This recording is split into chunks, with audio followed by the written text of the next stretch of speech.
Am I the asshole for taking a 26-minute shower? My partner lost their shit over how long I'd been in the shower.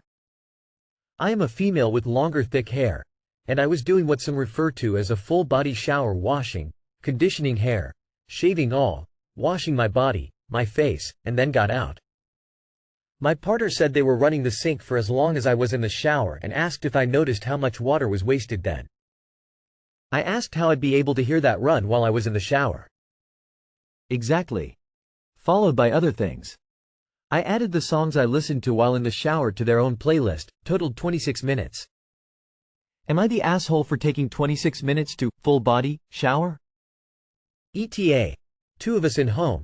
We have 2 full bathrooms. He showered last night, I showered this morning, and we had no plans for the day. I take this length shower once every 3-4 days. I don't shower every day, because I work from home, but if I do I'm under 10 minutes with body washed and hair shampooed for a regular wash. Not the asshole. He thinks you're the asshole for wasting water, but he kept the water running for the entire time? Worst. Water. Policing. Ever. Not the asshole. My friend was complaining his girlfriend taking 2 long showers. 5 minutes should be enough. I asked my other friends, who is bald, hairy guy with kinda bad skin and sometimes smelly, how long you shower? 5 minutes, he replied. Turned to my complaining friend, so you want your girl looking like him? No more complaining. No, he is. I too have long thick hair. A full body shower is 30 minutes. Minimum. His logic makes no sense. I'm going to run the faucet while she's in the shower to show her how much water she's wasting. He sounds like the type that would turn off the water when he felt like you were taking too long. Does he count the amount of toilet paper squares you used too? Not the asshole. Your partner intentionally wasted water to teach you a lesson. This is 1, scary logic, and 2, if you don't pay the water bill, really dumb. If you do pay the water bill, I'd ask them to compensate you for wasting water. If it was an everyday thing, maybe.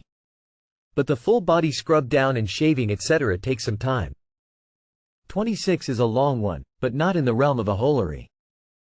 ETA, and kind of important for context. Were you late for something, or was he waiting for you to get out of the shower, like one bathroom, door locked? Not the asshole, that isn't a very long shower at all to do your hair, shave etc.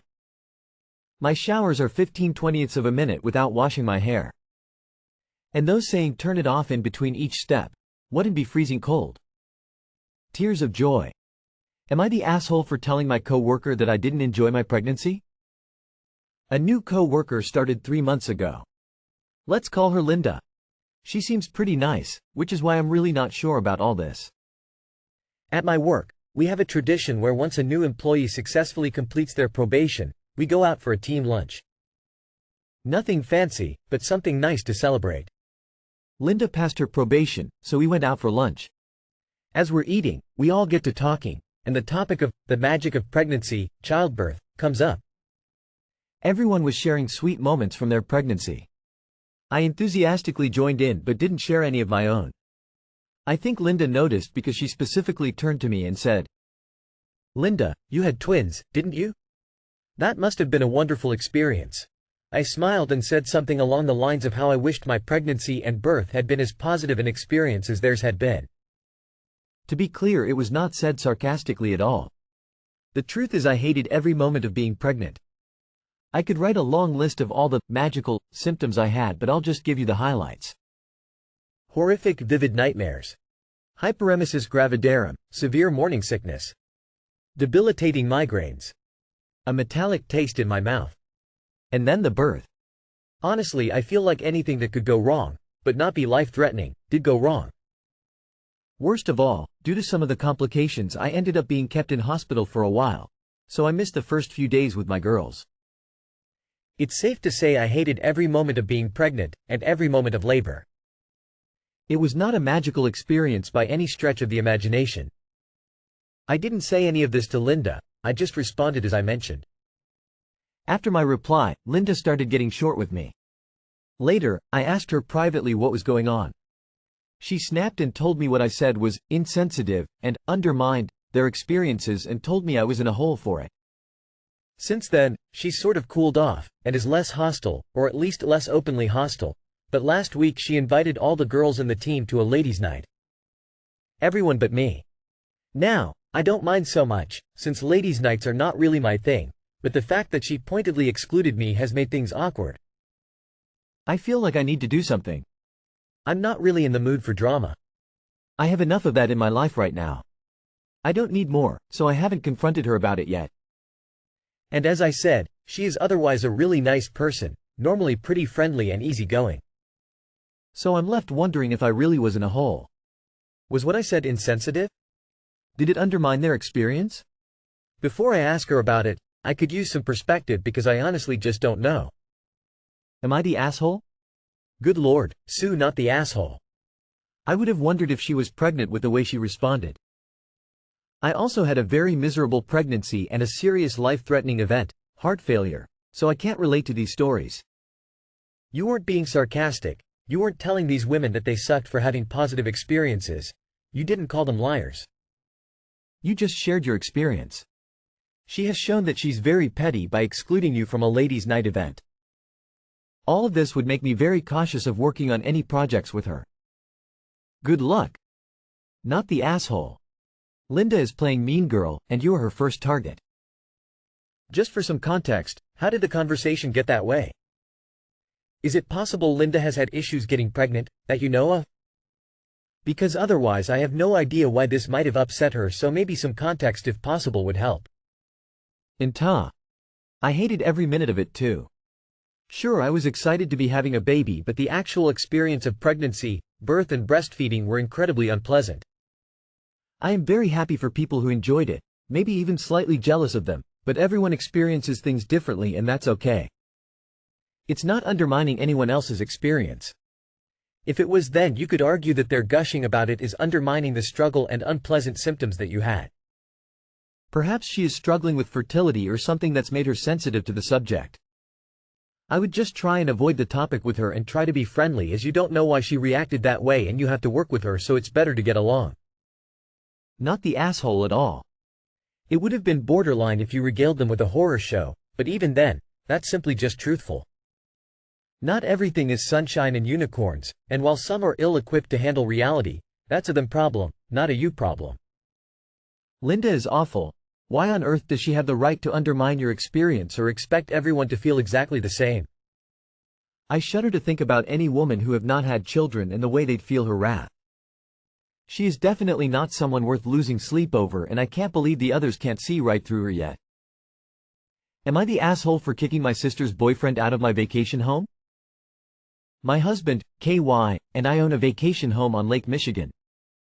We both own it technically, but it was his before we got married. This becomes relevant later. My sister, Leah, has been using our vacation home since KY and I started dating. We don't mind. She is always clean and courteous, and leaves it better than she found it. However, she started dating her boyfriend, Al, about a year ago, and I can't say the same for him. Al is a total slob. He leaves dirty dishes, empty bottles, etc. everywhere and expects Leah to clean up. He has split custody of 2 young kids from his ex, who he just lets run free, expecting Leah to do the work even though they're his kids.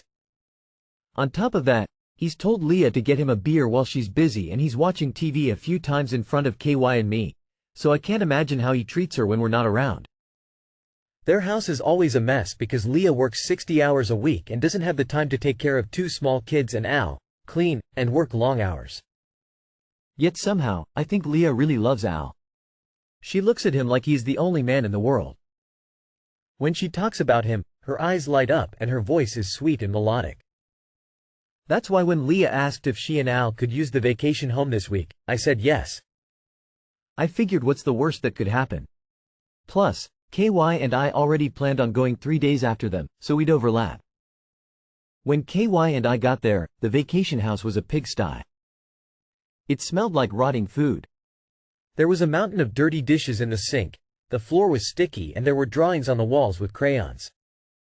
We got to the living room, where lo and behold Leah was scrambling to pick up toys and Al was drinking a beer in a rocking chair.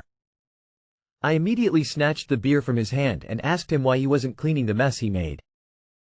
He asked why I assumed it was him and not Leah. I said it's because I'm not an idiot. He just chuckled and said Leah was doing the cleaning and there didn't need to be two people cleaning. His nonchalance really ticked me off, so I told him he and his sticky kids had an hour to pack up their things and leave before I called the cops. Al looked at KY and KY was like, "What are you looking at me for? Go pack." At this point, Leah was really upset with me. She said they were looking forward to unwinding and I walked in and ruined it in 5 minutes, not even considering other resolutions to conflict. Plus I had no claim to the house since I didn't buy it myself. I told her there is no conflict, Al is deadweight and that's that. And as for the house, KY owns it and he was with me. She said if Al was leaving, she was leaving too. That night, I got a call from my mom asking why I kicked Leah out. I told her I kicked Al out and Leah followed. My mom told me I need to be more accepting of new members of the family and that not everyone has the same living style as me. Now she's mad, and Leah won't talk to me. Was I the asshole in this situation?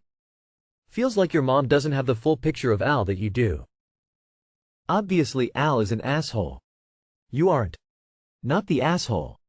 My unsolicited advice is future interactions continue to call out Al's behavior as unacceptable.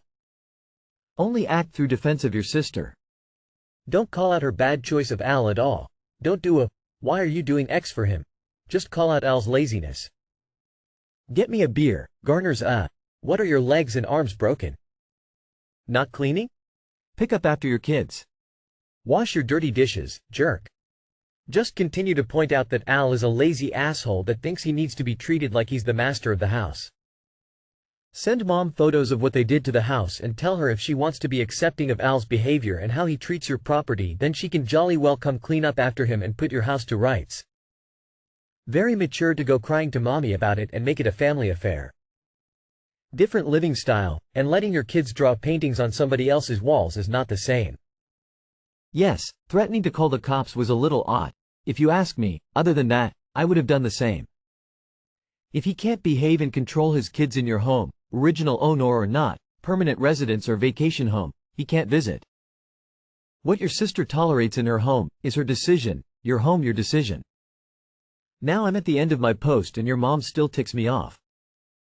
I would never watch my daughter be treated like a maid and her love being taken advantage of like this and shush others who speak up. Not the asshole. I think most of us have been in relationships like this.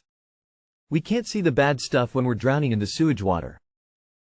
I hope your sister sees it before she married him. No one deserves a deadbeat dad, BF, husband who mooches off their girlfriend, etc.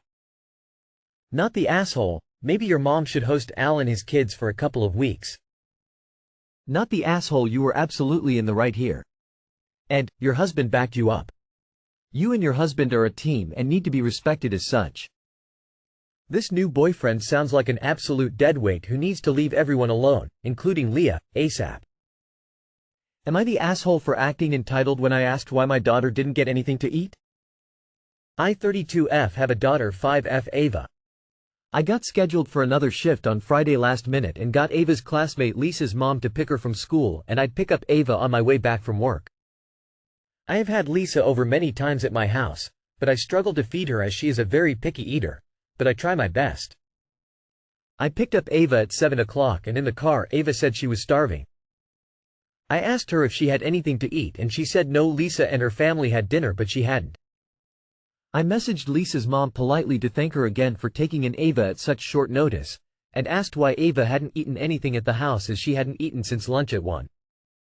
Lisa's mom was offended and called me entitled for expecting her to feed Ava on short notice after doing me a favor. Ava hasn't been over at Lisa's long enough to have food before, but as the whole family ate I assumed Ava would have been included? Lisa's mom brought up how when I have Lisa over she doesn't eat, but that isn't from lack of trying. Lisa said Ava didn't say she was hungry, so she didn't know, but I think it's still strange that the whole family ate and nobody offered for Ava to join them. Not the asshole. I feel so bad for your daughter. I've been that kid that was told to sit in another room by myself while my friend's whole family ate dinner and it makes you feel really excluded and alone, especially when you're hungry but maybe feel scared to ask for food. I mean, she's 5. I barely have the strength to ask for food at a friend's house now at 31. I can't imagine getting up the nerve at a friend's house with someone's mom who is clearly giving off vibes that she didn't want to feed her. Hopefully she doesn't remember those feelings too much since she's so young, but that's ridiculous. I doubt she would have had that big of a portion, anyway. Not the asshole adults who don't offer food to a child in their home while they are eating dinner are just wrong. Could the mom be passive-aggressive thinking you don't try hard enough to feed her child? Either way, decide if this is still a good fit for your family, and if so, pack your daughter extra food to eat dinner. It's way too long for her to go without. Not the asshole. People are so strange. As an adult, why would you intentionally leave a child out for a basic necessity? That is not normal. Lisa's mom doesn't sound like a friend to you or Ava. I'm also imagining them at the dinner table eating and poor Ava in a corner somewhere wishing she could have a bite. Arg. Not the asshole. Not feeding your daughter is just some weird tit-for-tat, evil stepmom mentality type shit. It's pretty cruel that their whole family was eating while Ava was, just quietly sitting off somewhere while they were all stuffing their faces. Gross. Wow, not the asshole. I would never have anyone, let alone a child, over at my house and not offer them food. Especially if I have dinner made and served. Lisa's mom booked a last-minute power trip to Assholeville with that move. Time to stop watching Lisa lol. I once had my best friend's mom call my mom to pick me up because they were going out to dinner. We had taken my best friend with us constantly for 3 years at that point and always paid for her. It changes your entire perception of the relationship forever.